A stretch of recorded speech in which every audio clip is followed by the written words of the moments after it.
Okay students, तो आपको जैसा कि याद होगा कि हमने पिछली क्लास में रेडॉक्स रिएक्शन के बैलेंसिंग की शुरुआत की थी और मैंने कहा था कि बैलेंसिंग ऑफ रेडॉक्स रिएक्शन के मेनली दो मेथड है। एक आपका ऑक्सीडेशन नंबर मेथड और दूसरा आपका ion electron method. Oxidation number method में मैंने शुरुआत की थी जिसमें कि हमने समथिंग का इस्तेमाल किया था और इंटरमॉलिक्यूलर रेडॉक्स रिएक्शंस की बैलेंसिंग हम समथिंग की मदद से या एन फैक्टर की मदद से कैसे करते हैं, ये सारा डिस्कशन हम पिछले वीडियो में कर चुके हैं। सो होप कि आपने उसको अच्छी तरह से रिवाइज किया है, स्टडी किया है, क्योंकि आज हम अपनी बातचीत को उसी के आगे बढ़ाने वाले हैं लेक्चर 9 में रेडॉक्स रिएक्शन के और ऑक्सीडेशन नंबर मेथड या समथिंग की ही मदद से किस तरह से हम इंट्रामॉलिक्यूलर रेडॉक्स रिएक्शन की बैलेंसिंग करते हैं, वो आज मैं इस वीडियो में आपको सिखाने वाला हूं। तो ध्यान से, बहुत अच्छा है, ठीक है, काफी इंपॉर्टेंट है और अगेन मैं कहूंगा मुश्किल है, स्पेशली जेई एडवांस के लिए है। देखो जरा ध्यान दो, आपके सामने एक यहां पर इंट्रामॉलिक्यूलर रेडॉक्स रिएक्शन लिखी है, KClO3 से KCl+O2। यहां पर क्लोरीन का ऑक्सीडेशन नंबर जो कि +5 है वो रिड्यूस होकर -1 में गया और ऑक्सीजन का ऑक्सीडेशन नंबर -2 है जो चेंज होकर 0 में गया। मैं आपको हमेशा ये बोलता रहा हूं कि रेडॉक्स रिएक्शन में इलेक्ट्रॉन्स का जो ट्रांसफर है, मींस इलेक्ट्रॉन्स का जो लॉस एंड गेन है, that is always equal. Means in a balanced redox reaction total number of electrons lost and total number of electrons gained are always equal. जितना electron का loss होगा उतना ही electron का gain होगा। चूंकि intramolecular redox reaction का आपका जो रिएक्टेंट है, जो अभिकारक है, वो एक ही है, मींस उसी को इलेक्ट्रॉन देना है, उसी को इलेक्ट्रॉन लेना है। तो अब आप ये खुद ही सोचो कि अगर मुझी को एक हाथ से इलेक्ट्रॉन देना है और एक हाथ से इलेक्ट्रॉन लेना है, तो फिर जो लॉस और गेन है वो ऑब्वियसली बराबर रहेगा। मतलब वही मॉलिक्यूल जो टोटल गेन करेगा वही मॉलिक्यूल उतना ही टोटल लॉस करेगा। आपको दिखाता हूं मैं, देखो जरा। जैसे क्लोरीन का ऑक्सीडेशन नंबर, जैसे यहां पर +5 है और राइट साइड में क्लोरीन का ऑक्सीडेशन नंबर -1 है, तो यहां पर आप देख सकते हो कि क्लोरीन ने 6 इलेक्ट्रॉन्स का गेन किया। वहीं अगर मैं ऑक्सीजन की बात करूं तो -2 है और राइट में ऑक्सीजन 0 है। तो आप कह सकते हो कि यहां पर तो 2 ही इलेक्ट्रॉन का लॉस है, लेकिन अगर आप ध्यान दो तो आपके कंपाउंड में 3 ऑक्सीजन है। अगर आपको दिख रहा हो, ये एक अकेला क्लोरीन एटम 6 इलेक्ट्रॉन्स ले रहा है और ये 3 ऑक्सीजन मिलकर 6 इलेक्ट्रॉन्स दे रहे हैं। भाई ऑक्सीजन अगर यहां पर -2 है और यहां पर ऑक्सीजन 0 है तो नो डाउट 2 इलेक्ट्रॉन का लॉस हुआ, लेकिन चूंकि इसके अंदर 3 ऑक्सीजन एटम है तो तीनों ऑक्सीजन ने मिलकर टोटल 6 का लॉस किया। तो देखिए समथिंग, तो इसका आप तुरंत लिख सकते हैं कि भाई कंपाउंड KClO3 का समथिंग 6 है। क्यों? क्योंकि समथिंग का मतलब है लॉस और गेन पर मॉलिक्यूल। तो इसके एक मॉलिक्यूल से 6 का लॉस है और 6 का गेन है, इसलिए समथिंग हो गया 6। इसका मतलब लॉस और गेन बराबर है। दैट मींस लेफ्ट में बैलेंस्ड है, राइट में आपको सोच के बैलेंस कर लेना है। कैसे? Potassium balanced, chlorine balanced. अगर ऑक्सीजन की बैलेंसिंग की बात करें तो शायद यहां पर आपको लेना पड़ेगा 3/2 और अगर आप इंटीजर 2 से मल्टीप्लाई कर दें तो ओवरऑल रिएक्शन की बैलेंसिंग हो जाएगी 2 KClO3 से 2 KCl+O2, इनफैक्ट 3O2। आप लोगों को याद होगा, एक और इंपॉर्टेंट चीज आपको याद दिलाऊं, आपको याद होगा कि मैंने एक टर्म का काफी इस्तेमाल किया पिछली क्लास में कि समथिंग इनटू मोल का जो प्रोडक्ट है वो सबके लिए बराबर होता है। मतलब समथिंग और मोल को अगर हम मल्टीप्लाई कर दें तो हर एक रिएक्टेंट और प्रोडक्ट के लिए बराबर होता है। इस बात को यहां पर भी हम जस्टिफाई करने की कोशिश करेंगे कि कैसे।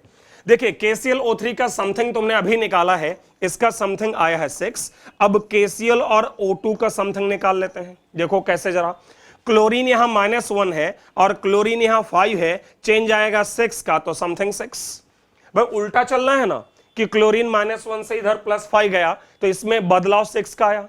O2 की बात करो तो 0 से ऑक्सीजन -2 गया, कितना बदलाव आया? 2 यूनिट का। O2 में ऑक्सीजन कितने हैं? 2। तो अगर एक ऑक्सीजन में 2 का चेंज आया तो O2 के दोनों ऑक्सीजन के लिए कितना चेंज आएगा? बोलिए, 4 का चेंज आएगा। क्लियर? तो यहां पर इसका समथिंग हो गया 4। और अब आप देखिए शायद जस्टिफाई हो रहा है, इसका समथिंग इनटू बैलेंसिंग मोल बराबर इसका समथिंग इनटू बैलेंसिंग मोल बराबर इसका समथिंग इनटू बैलेंसिंग मोल। तो जैसा कि आपने देखा यहां पर कि इंट्रामोलिकुलर रेडॉक्स रिएक्शंस में बैलेंसिंग से आपको समथिंग मिल जाएगा। मतलब रिएक्शन की बैलेंसिंग, ये रिएक्शन ऑलरेडी बैलेंस्ड थी, बस यहां मुझे 3/2 लिखना था। हमने देखा 6 का लॉस और 6 का gain for this one molecule, so the something will be 6। और बाद में फ्रैक्शनल पार्ट को हटाने के लिए मैंने 2 से मल्टीप्लाई कर दिया और यह भी जस्टिफाई किया कि हर एक स्पीसी का समथिंग और मोल का प्रोडक्ट इक्वल आएगा। तो इसको नोट करो वीडियो पॉज करके, क्योंकि इसके बाद मैं आपको क्वेश्चन देने वाला हूं और मैं चाहूंगा कि एक बार उसको आप ट्राई करें। ठीक है, देखिए यहां पर एक क्वेश्चन है इंट्रामोलिकुलर रेडॉक्स को ही लेकर। आप 2 मिनट लें, KMnO4 से K2MnO4 plus MnO2 plus O2, इसमें 2 मिनट लीजिए और चेक करिए यहां पर कि इस इंट्रामोलिकुलर रेडॉक्स की बैलेंसिंग कैसे होगी और समथिंग कैसे आएगा। तो वीडियो को पॉज करके आप लोग करिएगा, मैं सॉल्व कर रहा हूं। अभी आपको दिखाया मैंने पिछले पेज पर कि यहां पर पहले बैलेंसिंग देन समथिंग निकालना है। पहले क्या करना है? Balancing hit and trial method से, ट्रायल एंड एरर मेथड से। कैसे? देखो जरा, पोटेशियम परमैंगनेट के अगर मैं 2 मॉलिक्यूल ले लूं तो देखो ये रिएक्शन बैलेंस हो गई है। अब हमारे पास चैलेंज ये है कि इस कंपाउंड का हम समथिंग कैसे निकालें। और मैं यहां पर आप लोगों को ये जरा बोल दूं कि ये क्वेश्चंस सिर्फ जेई एडवांस के लिए हैं। ओके, तो 2 मोल KMnO4 लेते ही रिएक्शन बैलेंस हो गई। अब अगर मैं लॉस और गेन की बात करूं, ध्यान से सुनिएगा, यहां पर मैग्नीज के 2 एटम है, मैग्नीज +7 है और यहां एक मैग्नीज +6 और एक मैग्नीज +4। तो तुम्हारा जो मैग्नीज है that is changing from manganese +7 to manganese +6 and +4। तो ऑब्वियसली मैंने इधर भी 2 मैग्नीज लिए।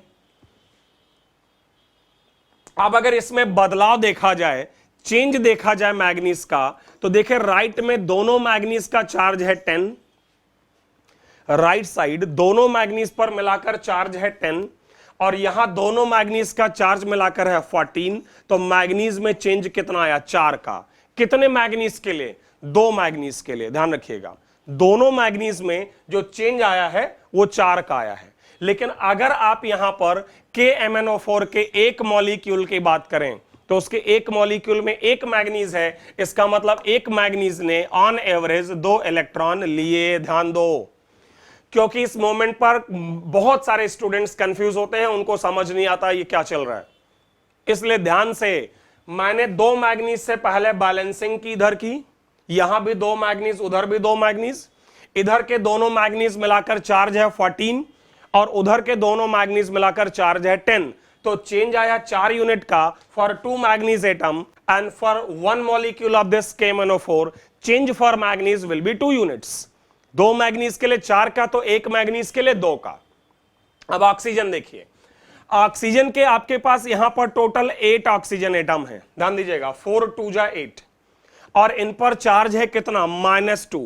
अगर राइट में चलें तो इन चारों ऑक्सीजन पर चार्ज है -2, इन 2 ऑक्सीजन पर चार्ज है -2, उन 2 ऑक्सीजन पर चार्ज है 0। भाई इन चारों ऑक्सीजन पर -2 है, इन पर -2 है और इन पर 0 है। तो अगर इन 8 ऑक्सीजन के लिए चेंज देखा जाए तो ध्यान देना, इधर राइट साइड में -8 -4 -12। भाई इन 4 ऑक्सीजन का चार्ज हो गया -8, इन 2 ऑक्सीजन का -4, तो -8 -4 -12 और इसका 0, तो टोटल आया -12। और इधर इन 8 ऑक्सीजन का -16, तो -16 डिफरेंस ले रहे हो ना, उधर का -12 इधर का -16, डिफरेंस कितना आया? 4 यूनिट का। अगेन कितने ऑक्सीजन के लिए? 8 ऑक्सीजन के लिए। और आपको कितने ऑक्सीजन के लिए देखना है? 4 ऑक्सीजन के लिए। क्यों आपको 4 ऑक्सीजन के लिए देखना है? क्योंकि KMnO4 में 4 ऑक्सीजन है, KMnO4 के एक मॉलिक्यूल में 4 ऑक्सीजन है। तो अगर 8 ऑक्सीजन के लिए 4 का चेंज है तो 4 ऑक्सीजन के लिए 2 का चेंज और 2 का लॉस 2 का गेन पर मॉलिक्यूल, तो KMnO4 का समथिंग आ गया 2। समझिए, KMnO4 का समथिंग 2। अगर मैं इस रिएक्शन में भी आपको यह समझाने की कोशिश करूं, थोड़ा हायर लेवल है इसलिए सीरियसली सुनिएगा, हो जाएगा, बट आपको थोड़ा सा दिमाग लगाना पड़ेगा सही से, क्योंकि ये इतना सिंपल नहीं है, ठीक है। और इसलिए मैंने पहले ही कह दिया है कि सिर्फ जेई एडवांस के लिए चाहिए। देखो भाई, जैसे तुमने KMnO4 का समथिंग निकाल लिया है 2, अगर तुम ध्यान दो तो इस कंपाउंड का समथिंग जो है वो 1 है। कैसे? क्योंकि मैग्नीज यहां 6 है और यहां मैग्नीज 7 है, एक का बदलाव, और ऑक्सीजन में कोई चेंज नहीं। MnO2 का समथिंग 3 है, क्योंकि यहां मैग्नीज +4 है और यहां 7 है, और ऑक्सीजन में कोई चेंज नहीं। और O2 का समथिंग 4 है, क्यों? क्योंकि ऑक्सीजन यहां 0 है और यहां पर ऑक्सीजन -2 है। तो अगर ऑक्सीजन यहां 0 है, यहां -2 है, चेंज आया 2 यूनिट का, तो O2 के 2 ऑक्सीजन के लिए चेंज आया 4 यूनिट का। अब अगर आप मल्टीप्लाई करो तो इसका समथिंग इंटू बैलेंसिंग मोल बराबर इसका समथिंग इंटू बैलेंसिंग मोल नहीं दिख रहा है आपको? बराबर इसका समथिंग इंटू बैलेंसिंग मोल नहीं दिख रहा है? बराबर इसका समथिंग इंटू बैलेंसिंग मोल दिख रहा है। तो फिर यहां बीच में क्या प्रॉब्लम है? मतलब इसका समथिंग और बैलेंसिंग मोल का प्रोडक्ट इसके बराबर क्यों नहीं है? तो ध्यान दीजिएगा, और स्पेशल बात, इस पर्टिकुलर केस में मैग्नीज 2 जगह रिड्यूस हुआ है और ऑक्सीजन एक जगह ऑक्सीडाइज हुआ है। इसलिए यहां पर रिडक्शन प्रोडक्ट्स को आपस में जोड़ेंगे तब आपको रिड्यूस्ड प्रोडक्ट का टोटल समथिंग इनटू मोल्स मिलेगा, और तब अगर आप देखोगे तो यस, इन दोनों का सम इसके बराबर आ गया। मतलब कहने का कि something into moles for reduction बराबर होता है something into moles for oxidation. इसलिए आप ये मत सोचना कि वो स्टेटमेंट हमारा गलत हुआ है, गलत नहीं है, बस उसको अप्लाई करने का तरीका हमारा सही होना चाहिए। कि अगर कोई स्पीसी एक से ज्यादा जगहों पर रिड्यूस हो रहा है या ऑक्सीडाइज हो रहा है, तो सारे रिड्यूस्ड प्रोडक्ट का सम लेंगे और सारे ऑक्सीडाइज्ड प्रोडक्ट का भी सम लेंगे।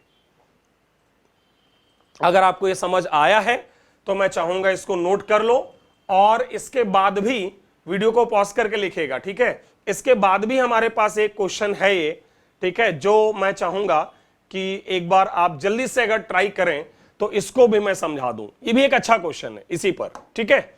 और मैं जो है इसको सॉल्व करने जा रहा हूं, आप पहले सॉल्व कर लीजिएगा, उसके बाद देखिएगा। देखो, सबसे पहले अगर इसके बैलेंसिंग कर लें तो 4 यहां आएगा, 4 यहां भी 4 आएगा, और यहां पर शायद 2 आएगा, और ऑक्सीजन की अगर बात करें, ठीक है, तो यहां पर आएगा 3। अब देखिए, क्रोमियम यहां +6 है, क्रोमियम यहां भी +6 है, मतलब कोई बदलाव नहीं हुआ।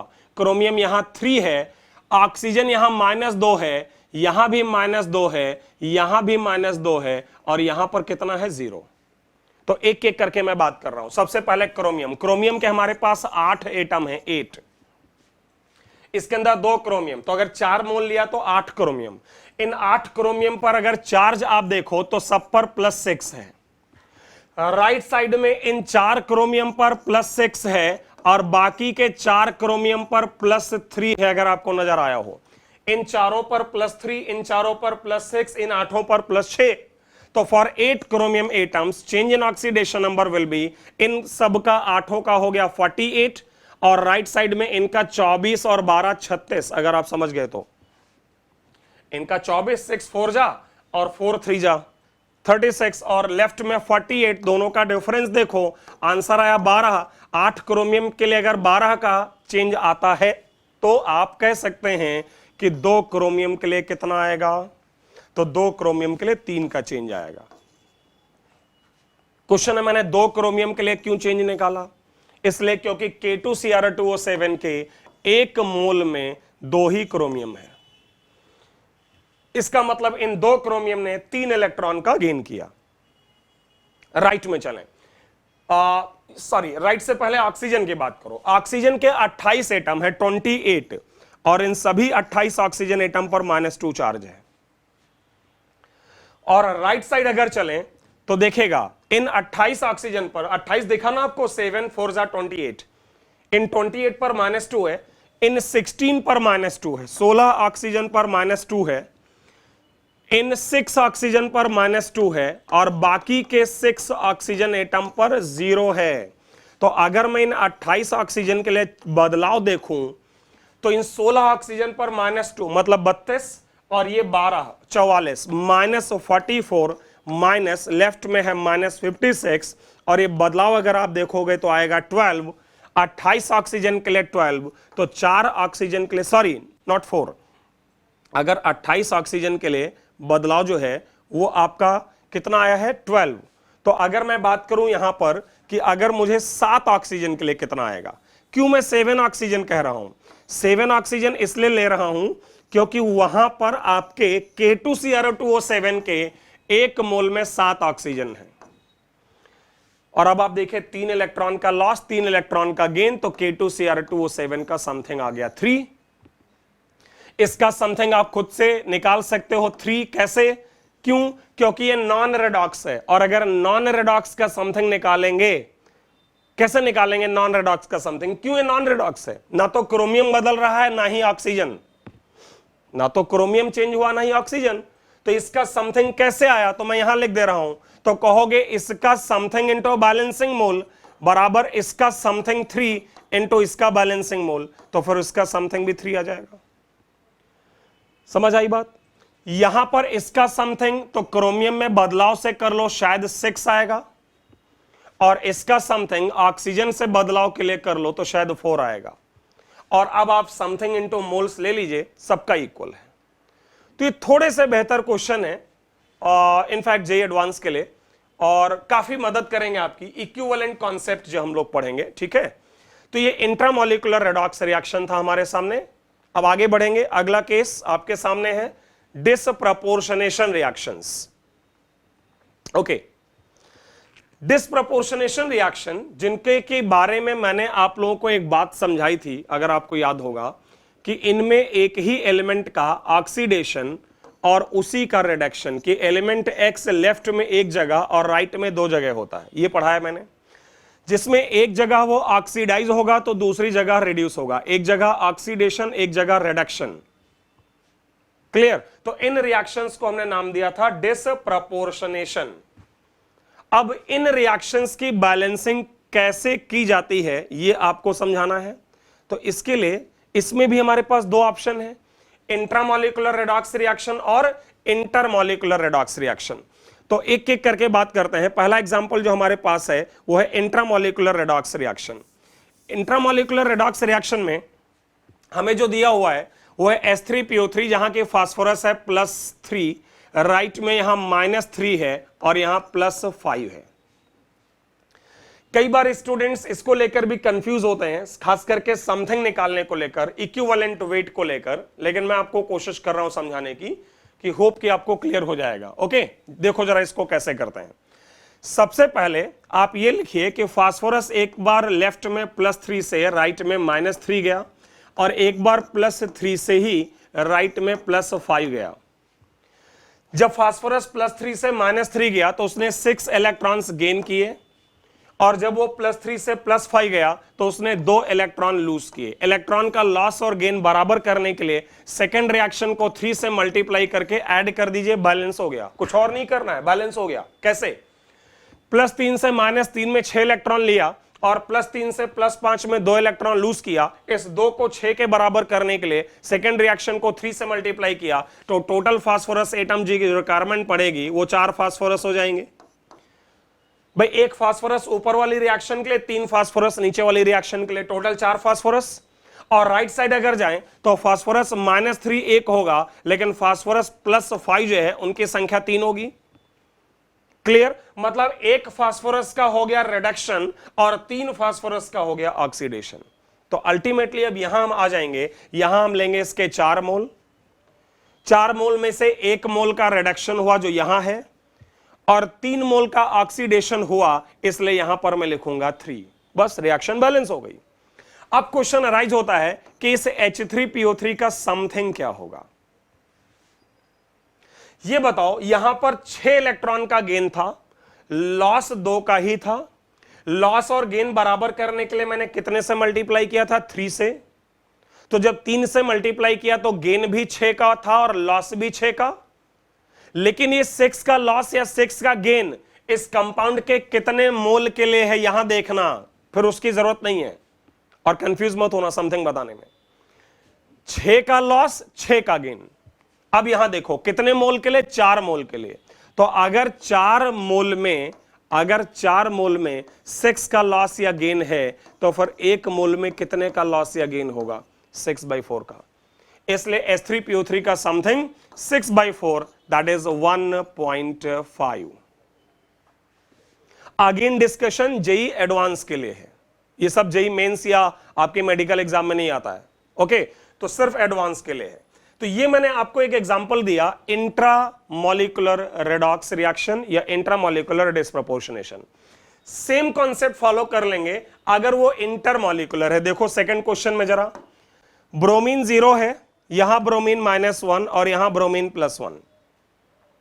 तो ब्रोमीन में जो बदलाव है वो ब्रोमीन 0 से, एक तो हो रहा है ब्रोमीन -1 और दूसरा ब्रोमीन 0 से ही ब्रोमीन +1। एक बात का ख्याल रखिएगा यहां पर कि भले ही यहां पर Br2 लिखा है लेकिन हम बैलेंसिंग के समय ब्रोमीन एटम लिखा करेंगे। ध्यान से स्टेप बाय स्टेप बढ़िएगा, गलतियां नहीं होंगी। भले ही यहां Br2 लिखा है, हम ब्रोमीन के एटम पहले देखेंगे कि ब्रोमीन का एटम जब 0 से -1 गया तो 1 इलेक्ट्रॉन गेन हुआ, और ब्रोमीन का एटम जब 0 से +1 गया तो 1 का लॉस हुआ। चूंकि यहां लॉस और गेन बराबर है तो आप डायरेक्टली ऐड कर दो तो आपको मिलेगा कि 2 ब्रोमीन के एटम में से 1 एटम का रिडक्शन होगा और 1 एटम का ऑक्सीडेशन होगा। ब्रोमीन के 2 एटम से 1 का रिडक्शन, 1 का ऑक्सीडेशन, और ब्रोमीन के 2 एटम का मतलब कितने, Br2, मतलब 1 Br2। इसका मतलब Br2 का 1 मोल लें, 1 यहां आएगा और 1 यहां आएगा तो रिएक्शन बैलेंस हो गई। सोडियम बैलेंसिंग के लिए यहां 2 NaOH और बाकी सारा कुछ बैलेंस्ड है। अब क्वेश्चन अराइज होता है कि साहब Br2 का समथिंग क्या होगा। सबसे ज्यादा मुश्किल जो है या आफत जो है वो इसी में आती है लास्ट में कि ये समथिंग कहां से आएगा। तो फिर से हम डेफिनेशन पर जाएंगे। देखो 1 इलेक्ट्रॉन का गेन है और 1 का ही लॉस है, 1 ही इलेक्ट्रॉन का गेन है और 1 ही इलेक्ट्रॉन का लॉस है। कितने ब्रोमीन के लिए, तो आप में से कुछ लोग कहेंगे 2 ब्रोमीन के लिए, तो मैं कहूंगा यस बिल्कुल, ब्रोमीन के 2 एटम के लिए या कह लो ब्रोमीन के 1 मॉलिक्यूल के लिए। और समथिंग तुम्हें ब्रोमीन के एटम का नहीं निकालना है, तुम्हें ब्रोमीन के मॉलिक्यूल का निकालना है, ध्यान देना। तो 1 इलेक्ट्रॉन का लॉस या गेन है 2 ब्रोमीन एटम के लिए या 1 Br2 के लिए। मतलब Br2 की अगर बात करूं तो पर Br2 1 का लॉस है, 1 का गेन है, तो डायरेक्टली फिर इसका समथिंग कितना रखें, 1। कंफ्यूज मत होना, 1 इलेक्ट्रॉन का गेन, 1 का लॉस, ब्रोमीन के चाहे 2 एटम के लिए कह लो या Br2 के 1 मॉलिक्यूल के लिए। चूंकि समथिंग मुझे Br2 का निकालना है, so we can say that for each Br2 molecule there is 1 electron transfer, means loss of 1 electron and gain of 1 electron. So the something for Br2 will be equal to 1. तो ये 2 तरह की reaction आपके पास disproportionation की हो सकती है, एक इंट्रामोलिकुलर डिस्प्रपोर्शनेशन और दूसरा आपका इंटरमोलिकुलर डिस्प्रपोर्शनेशन। मैं चाहूंगा वीडियो को आप लोग इसको पॉज करें, इसको नोट करें और इसके आगे कुछ क्वेश्चंस हैं, अच्छे से ट्राई करिए, हो जाएगा आपसे। ओके, इस कॉन्सेप्ट का बस सही इस्तेमाल करिएगा। And these questions are again for JEE advanced. तो जल्दी से ये 2 क्वेश्चन है, इसके नीचे 2 क्वेश्चन प्रोबेबली और होंगे। आप पहले इसको सॉल्व करो वीडियो पॉज करके, फटाफट चलिए। और हर एक क्वेश्चन के लिए आपके पास 1 मिनट है, तो 1 मिनट से ज्यादा आपको नहीं लगेगा। और आप जब सॉल्व कर लीजिएगा उसके बाद ही आप मेरा सॉल्यूशन देखिएगा। 2 क्वेश्चन ये हैं, इनको आप नोट करो अपनी कॉपी पर। और देखिए 2 क्वेश्चन यहां पर भी है, ठीक है, तो इन 2 को भी नोट कर लीजिए, इनको नोट करें कॉपी पर फटाफट। इसके बाद सॉल्व करके फिर इन चारों का सॉल्यूशन मैं आपको एक साथ बताता हूं, ठीक है। 2 यहां पर हैं, इनको नोट करें, वीडियो रोक के देख सकते हैं, और 2 क्वेश्चन यहां पर हैं और इनको सॉल्व करें। और अब मैं इन चारों का सॉल्यूशन आपको बता रहा हूं, तो उसके बाद आप लोग देख सकते हो। क्लोरीन 0, और मैं फटाफट लिख रहा हूं, होप कि आपको यह समझ आ जाएगा जल्दी से। 0, क्लोरीन 0 से chlorine -1 gain of 1 electron, chlorine 0 to chlorine +5 loss of 5 electron, so make it equal, multiply first reaction by 5, यहां 5 का लॉस है, वहां 1 का गेन है, तो फर्स्ट को मैंने 5 से मल्टीप्लाई कर दिया। तो क्लोरीन के जो टोटल एटम की आपको आवश्यकता पड़ने वाली है वो हो जाएंगे 6 क्लोरीन एटम। भाई ऊपर के 5 और 1 नीचे 6, उसमें से 5 क्लोरीन एटम -1 में और 1 क्लोरीन एटम +5 में। 6 क्लोरीन एटम का मतलब 3 मोल क्लोरीन Cl2। तो यहां पर 3 मोल क्लोरीन, उनमें से 5 Cl-, सो यहां आ जाएगा 5 और यहां 1। सोडियम बैलेंसिंग के लिए 6 सोडियम, तो 6 NaOH और यहां पर 3H2O हो गया फटाफट। देखिए कितना समय लगा, 30 सेकेंड्स मुश्किल से, लेकिन दिमाग लगाना पड़ेगा। अब आती है साहब इसका समथिंग क्या होगा, कितने इलेक्ट्रॉन का लॉस या गेन है, 5 का। यहां पर 5 का गेन है, मैंने 5 से मल्टीप्लाई कर दिया था, तो 5 का गेन है, 5 का लॉस है, तो इलेक्ट्रॉन फ्लो कितना है, 5। कितने क्लोरीन एटम के लिए, 6, लेकिन मुझे समथिंग किसका चाहिए, मुझे समथिंग Cl का नहीं चाहिए, मुझे समथिंग चाहिए Cl2 का। और Cl2 के मॉलिक्यूल यहां पर 6 नहीं है, Cl2 के कितने हैं, 3 हैं। तो आप कहोगे ये 5 का लॉस या गेन जो है वो 3 Cl2 के लिए है। तो 3 Cl2 के लिए मैं यहां लिखता हूं 3 Cl2 मॉलिक्यूल के लिए 5 का लॉस या गेन है, तो 1 Cl2 के लिए कितना हो जाएगा, 5/3। तो ये सब क्वेश्चन जेईई एडवांस में हायर लेवल पर और numerical problems, integer type question खूब पूछा जाता है, इसलिए अच्छे से प्रैक्टिस करो ताकि इन क्वेश्चंस का फटाफट 30 सेकंड्स में जवाब दे सकें। इनफैक्ट ये क्वेश्चन जेईई एडवांस्ड का ही है, प्रोबेबली 2015 का। और ये है नहीं, कुछ क्वेश्चंस में थोड़ा सा बस दिमाग आपको लगाना है। देखो मैं इसको करता हूं आपके लिए, इवन 30 सेकंड्स भी नहीं अगर लेना है तो देखो और फास्ट कर सकते हैं। ये +1 है, यहां -3 है, यहां +5 है। फास्फोरस यहां पर +1 से जब -3 गया तो उसने 4 इलेक्ट्रॉन लिए, और जब फास्फोरस +1 से +5 गया तो 4 ही लूज किए। लॉस और गेन बराबर है, डायरेक्टली ऐड करो। यहां पर 2 फास्फोरस की आवश्यकता होगी जो +1 में होंगे, उनमें से एक यहां आएगा और एक यहां आएगा। इसका मतलब आपको बस 2 ही पी चाहिए, तो यहां 2 ले लो, एक यहां है एक यहां है, बैलेंस हो गया। क्लियर। समथिंग कितने इलेक्ट्रॉन का लॉस या गेन है, 4 का। इसके कितने मोल के लिए, 2 मोल के लिए, तो पर मोल कितना है, 4/2, दैट इज 2। अब ये सब समझ जाओगे तो आगे चलकर इक्विवेलेंट वेट, ये जो आगे के टॉपिक्स में आएगा, मॉलिक्यूलर वेट बाय समथिंग, ये सब भी मैं आपको समझा सकूंगा आसानी से। और समझाना क्या है, आप आसानी से खुद ही कर लोगे। तो 2 क्वेश्चन तो ये थे आपके, आगे बढ़ रहा हूं, इन 2 क्वेश्चंस की बात कर लें। देखे जरा, इनमें भी ऐसा कोई क्वेश्चन नहीं है जिसमें आपको परेशानी होने वाली है। देखो फास्फोरस 0 है, यहां फास्फोरस -3 है, और यहां फास्फोरस आप चेक करो +1 है। तो फास्फोरस 0 से फास्फोरस -3 गया तो 3 इलेक्ट्रॉन का गेन, और फास्फोरस जब 0 से +1 में गया तो 1 इलेक्ट्रॉन का लॉस। 0 से -3 3 का गेन, 0 से +1 1 का लॉस। 1 और 3 को बराबर करें, 3 से मल्टीप्लाई करें सेकंड को और ऐड कर दें, तो यहां पर 3 फास्फोरस आ जाएंगे और वहां तो 1 था ही। टोटल 4 फास्फोरस होंगे और उनमें से एक जाएगा P-3 में और एक जाएगा 3+1 में। मतलब कितने P चाहिए, 4, और वही 4 P ऑलरेडी वहां क्या लिखे हैं, P4। तो इसको किसी चीज से मल्टीप्लाई करने की आवश्यकता नहीं है, क्योंकि 4 P मतलब 1 P4, and it will give 1 mole of this P-3 and 3 moles of P+1, तो यहां पर हो जाएगा 3। हाइड्रोजन ऑक्सीजन की अगर बैलेंसिंग की जाए तो सोडियम देखो यहां 3 आपको नजर आ रहा है, सो 3 NaOH। और हाइड्रोजन की बात करें, so this side number of hydrogen atom is 6 + 3 9, and here we have 3 hydrogen atom, so this is 3H2O। हो गया। समथिंग कितने का लॉस या गेन है, कितने का लॉस या गेन है, बोलो कितने का लॉस या गेन है, 3 इलेक्ट्रॉन का लॉस या गेन है। यहां पर 3 का गेन है, यहां पर 3 का ही लॉस है, 3 से मल्टीप्लाई हुआ था। कितने फास्फोरस के मॉलिक्यूल के लिए, 1 के लिए। गड़बड़ नहीं करना, 3 का लॉस या गेन है 4 फास्फोरस के लिए, लेकिन P4 कितने हैं, 1 ही है ना। तो 3 का लॉस या गेन कितने P के लिए नहीं, कितने P4 के लिए है, तो 1 ही P4 के लिए है, इसलिए यहां पर इसका something 3। Finally, last question. Sulfur is 0, sulfur is -2, sulfur is +2.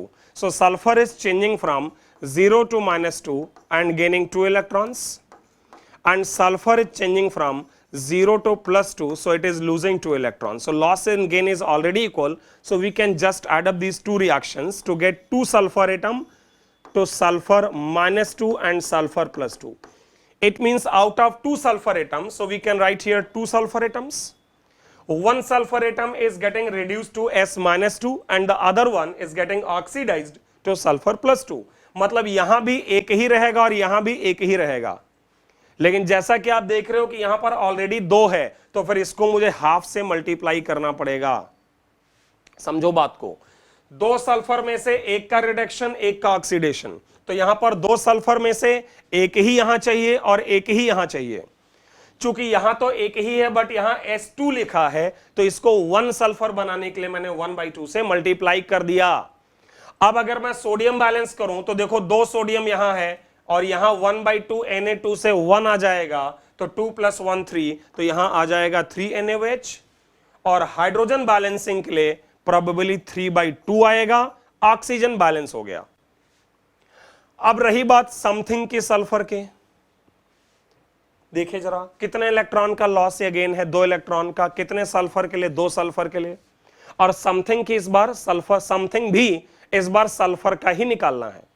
इसका मतलब 2 सल्फर एटम के लिए 2 का लॉस या गेन है, तो 1 सल्फर के लिए कितने का लॉस या गेन होगा, 1 का, इसलिए समथिंग आ जाएगा 1। और लास्ट स्टेटमेंट मेरा ये है कि अगर आप यहां पर रिएक्शन को फाइनली फ्रैक्शनल पार्ट रिमूव करना चाहें तो ओवरऑल आप 2 से मल्टीप्लाई कर दीजिए, आपका फाइनल आंसर आ जाएगा। तो इस तरह के और बहुत सारे क्वेश्चंस हैं, वीडियो पॉज करके आप लोग नोट कर लीजिएगा। इस तरह के ऐसे बहुत सारे क्वेश्चंस हैं जो आपके पास जो बुकलेट या स्टडी मटेरियल अवेलेबल है आपके मोबाइल ऐप पर, ठीक है, मोबाइल ऐप पर आपके सॉफ्टवेयर पर जो बुकलेट अवेलेबल है उसमें जो सीआरपी है, प्रोबेबली सीआरपी नंबर 8 या 9 होगा, तो आप लोग उसको सॉल्व करेंगे। फिर जब मैं उसको डिस्कस करूंगा तो आप देखेंगे कि उसमें और भी हायर लेवल के क्वेश्चंस हमारे पास हैं और इजीली हम कर सकते हैं। मैं आपको याद दिला दूं, हमारा जो डिस्कशन चल रहा है वो इंटरमॉलिक्यूलर रेडॉक्स रिएक्शन के बैलेंसिंग, इंट्रामॉलिक्यूलर के बैलेंसिंग, डिस्प्रपोर्शनेशन के बैलेंसिंग, और ये सारा का सारा डिस्कशन चल रहा है ऑक्सीडेशन नंबर मेथड से balancing, balancing of redox reactions by oxidation number method. So finally we have one more case, that is con proportionation reactions. इनकी भी बैलेंसिंग को हमें सीखना है। ऑक्सीडेशन नंबर मेथड जो अभी तक हम पढ़ते आए हैं उससे इनको कैसे बैलेंस किया जाए। और आपको याद होगा कि कॉन प्रोपोर्शनेशन रिएक्शन जो है उनमें यह होता है कि आपका एलिमेंट लेफ्ट में 2 जगह, ऐसे कुछ हमने पढ़ा है कि हमारा एलिमेंट लेफ्ट में 2 जगह, जैसे सल्फर यहां -2 और +4 है लेफ्ट में, और राइट में 1 जगह जैसे कि यहां 0।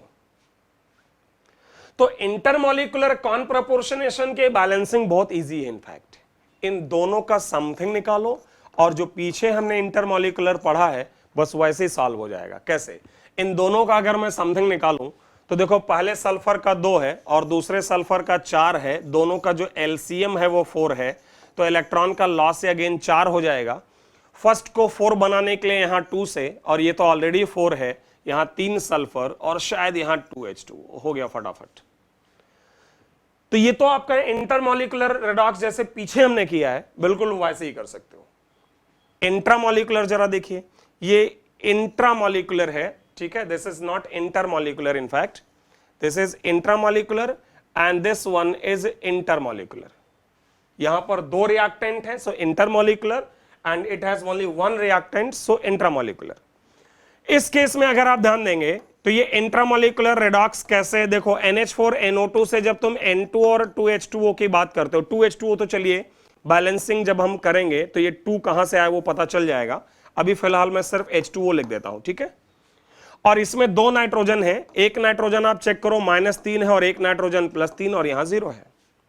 तो तुम्हारा नाइट्रोजन जब -3 से 0 गया, ऑक्सीडेशन हुआ, तो इसने 3 इलेक्ट्रॉन लूज किए, और जब +3 से ये 0 गया तो शायद 3 इलेक्ट्रॉन गेन किए।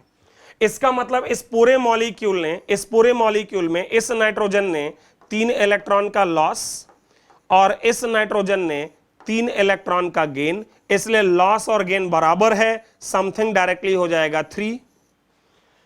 क्योंकि एक ही मॉलिक्यूल में 3 का लॉस और 3 का gain, so something is loss और गेन पर मॉलिक्यूल। और राइट में नाइट्रोजन बैलेंस्ड है, हाइड्रोजन के लिए 2H2O। तो ये बहुत सिंपल है, मतलब कॉन प्रोपोर्शनेशन की बैलेंसिंग दोनों ही केसेस बहुत ही सिंपल हैं। इंटरमॉलिक्यूलर में मैंने कहा दोनों का समथिंग निकाल के एलसीएम ले लो, जो पीछे पढ़ा करते थे पिछले लेक्चर में, और फिर उसकी मदद से बैलेंस कर सकते हो। और यहां मैंने कहा है कि एक ही मॉलिक्यूल है, उसी से लॉस या गेन है, तो आप देख सकते हैं एक नाइट्रोजन ने 3 का लॉस किया, एक ने 3 का गेन, तो लॉस और गेन बराबर, और समथिंग भी 3, क्योंकि 3 का लॉस या 3 का गेन है इसके एक मॉलिक्यूल के लिए। तो मुझे लगता है कि अगर आप चाहें, ठीक है, अगर आप लोग चाहें, इसको नोट कर लीजिएगा, आप लोग अगर चाहें तो इस पर बेस्ड 1-2 क्वेश्चन आप कर ही डालो। और मुझे लगता है इसका जो सेकंड क्वेश्चन है, पहला तो खैर ठीक है, पहला ठीक ठाक क्वेश्चन है, लेकिन सेकंड बहुत अच्छा क्वेश्चन है। खास करके अगर पूछा जाए आपसे कि इसका समथिंग कितना आएगा, तो अपने आप में बड़ा अच्छा क्वेश्चन है। 2 मिनट दे सकते हो और उसके बाद वीडियो देख लेना, ठीक है। पहले आप सॉल्व कर लीजिएगा। जैसे ये वाला तो सिंपल है कि नाइट्रोजन -3 है और यहां +5 है, और यहां नाइट्रोजन +1 है। तो देखो नाइट्रोजन जब -3 से +1 गया तो इसने 4 इलेक्ट्रॉन लूज किए, और +5 से जब +1 गया तो इसने 4 इलेक्ट्रॉन गेन किए। तो लॉस और गेन बराबर, तो रिएक्शन बैलेंस्ड। भाई आपको बैलेंस ही क्या करना है, लॉस और गेन। तो इस नाइट्रोजन ने -3 से +1 जाने में 4 इलेक्ट्रॉन लूज किए, और इसने +5 से +1 जाने में 4 का गेन किया। तो लॉस और गेन बराबर, और समथिंग भी इस कंपाउंड का 4। बाकी हाइड्रोजन बैलेंस करने के लिए तुम यहां 2H2O ले सकते हो, ठीक है। तो ये भी ठीक था, ये अच्छा है, मतलब ये थोड़ा बेहतर क्वेश्चन है। कैसे? N2H5NO2 को अगर आप लोग देखें तो मैं तोड़ सकता हूं N2H5+ और NO2-। नाइट्रोजन का ऑक्सीडेशन नंबर यहां तुम चेक करो +3 आएगा, और यहां चेक करो तो -2 आएगा। -2 वाले तुम्हारे पास ध्यान रखना 2 नाइट्रोजन है, और +3 वाला 1 नाइट्रोजन है। ये दोनों नाइट्रोजन -2 वाले हैं। अब ये जो -2 वाले तुम्हारे 2 नाइट्रोजन हैं, ये आपके बदल के जाते हैं कहां, नाइट्रोजन -1/3, नाइट्रोजन -1/3, और ये भी बदल के कहां जाता है, नाइट्रोजन -1/3 में। भाई इस वाले कंपाउंड N3H में 3 नाइट्रोजन का 3x, हाइड्रोजन का +1 इक्वल टू अगर 0 लिखें तो x बराबर -1/3। तो ये सारे के सारे नाइट्रोजन अल्टीमेटली तो यही आ रहे हैं। अब अगर मैं इलेक्ट्रॉन का लॉस और गेन की बात करूं, तो देखो ये जो N2H5 वाला पोर्शन है, ध्यान से देखना, इसके लिए अगर मैं बदलाव की बात करूं, समथिंग की, इस N2H5 पोर्शन के लिए कि कितने इलेक्ट्रॉन का लॉस या गेन हुआ, तो देखिए यहां पर नाइट्रोजन फाइनली है -1/3, माइनस शुरुआत में है -2, चूंकि 2 नाइट्रोजन है सो मल्टीप्लाइड बाई 2। भाई 2 नाइट्रोजन है तो दोनों नाइट्रोजन के लिए निकालने के लिए 2 से मल्टीप्लाई करेंगे। मैंने क्या किया है, राइट में नाइट्रोजन माइनस लेफ्ट में नाइट्रोजन मल्टीप्लाइड बाई 2, क्योंकि 2 नाइट्रोजन के लिए आप सॉल्व कर रहे हो। तो अब अगर इसको सॉल्व किया जाए तो जहां तक मुझे नजर आ रहा है आंसर आएगा 10/3। और अगर इस NO2 के लिए किया जाए तो इसका भी फाइनल है -1/3, माइनस इनिशियल है -3, और ये भी सॉल्व होकर 10/3 आ गया। तो जैसा कि आपने देखा कि इस पूरे कंपाउंड के लिए भी लॉस और गेन बराबर है, और इसलिए इसका समथिंग भी कितना आ रहा है, 10/3। नाइट्रोजन बैलेंस्ड है। हाइड्रोजन बैलेंसिंग के लिए अगर आप चाहें तो यहां पर ले सकते हैं 2H2O। तो ये बड़े अच्छे क्वेश्चंस हैं इनफैक्ट जेईई एडवांस लेवल पर। इनफैक्ट ये पूरा क्लास ही आज का हमारा जो है वो जेईई एडवांस के लिए था, और इसमें हम लोगों ने इंट्रामोलिकुलर डिस्प्रोपोर्शनेशन, कॉन्प्रोपोर्शनेशन की बातचीत की है। और ये सारा डिस्कशन जो पिछली क्लास से लेकर इस वीडियो तक हमने किया है, इन 2 वीडियोस में, वो balancing of redox reaction by oxidation number method, हम लोग ये बातचीत कर रहे थे। अभी हमारे पास एक और मेथड है, इसके लिए मुझे एक आखिरी क्लास की आवश्यकता होगी, एक आखिरी वीडियो की, रेडॉक्स रिएक्शन के balancing by ion electron method, और एक छोटा सा डिस्कशन होगा वो भी। और उस वीडियो के बाद मैं कह सकूंगा कि ये वाला जो चैप्टर है हमारा रेडॉक्स रिएक्शन, ये खत्म होगा। सो नेक्स्ट वीडियो में फर्दर बात करेंगे। Till then thank you.